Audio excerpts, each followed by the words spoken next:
গোলাকান্দাল হাটটি ১০ পুরুষের আমলের। নারায়ণগঞ্জের রূপগঞ্জ উপজেলার গোলাকান্দাল ইউনিয়নের গাজীপুর চট্টগ্রাম এশিয়ান বাইপাস সড়কের পাশে অবস্থিত এই হাটটি।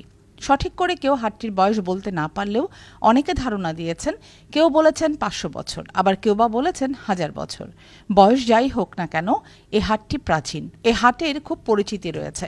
একসময় আশপাশের কয়েক থানার লোকজন এই হাটে আসা যাওয়া করত। এই হাটে সব কিছু পাওয়া যায়, যেমন গরু, ছাগল, ভেড়া, মহিষ, হাঁস, মুরগি, নানান প্রজাতির পাখি, কবুতর সহ বিভিন্ন পোষা প্রাণী। মানুষের ব্যবহারের কুলা, ঝাড়ু, দা, বটি, মাছ ধরার বড়শি, জাল, টেটা, মাটির তৈরি জিনিসপত্র, কাঠের তৈরি বিভিন্ন আসবাবপত্র, লুঙ্গি, গামছা, পাঞ্জাবি সহ সকল ধরনের কাপড়চোপড়, শাকসবজি, বিভিন্ন খাবারের আইটেম, মুদি মালামাল, মানুষের প্রয়োজনীয় কি নেই এই হাটে। এই হাটের পাটাপুতা মিষ্টির জন্য রয়েছে বিশেষ সুখ্যাতি। আমি যেটা বলি, ধারাতে আসছি, প্লাস একটা মশারি কিনলাম। এখানে সস্তা, সব জিনিস সস্তা আমাদের হাটে। আমার দাদাই ওই আরো কিনা বেচা করতো, তাই এখন আমরা আমার বাবাই করতো, এখন আমিও করি। কয়েক ১০০ বছর আগের হাট, এটা কত বছর আগের হাট সেটা বলা যাবে না নির্দিষ্ট করে। তা হাটটা দীর্ঘদিনের, ৬০০ বছর আগের। অনেক আগের হাট, এটা ব্রিটিশ আমলের হাট।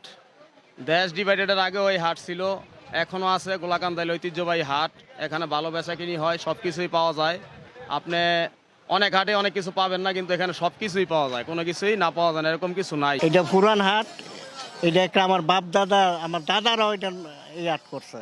এর পাশে আমরা আঙ্গুলো ধরে আইছি, আইতে আইছে এই পাশে বান্ডিতে মাধব দিত আইতে আমরা এই পুরন যাত্রায় কান্দাইতে আমরা এই লস্কর দিতে ২,৫০০ আমরা রূপসী বরফার যা আছে সব এনে হাট করে। এই হাটটা প্রায় পাকিস্তান আমলের ৫০-৬০ বছর হইব।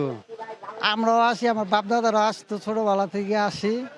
হাটও বেচা কিনে ভালো, সব কিছু পাওয়া যায়, আবার কম দামও পাওয়া যায়, চলে ভালো।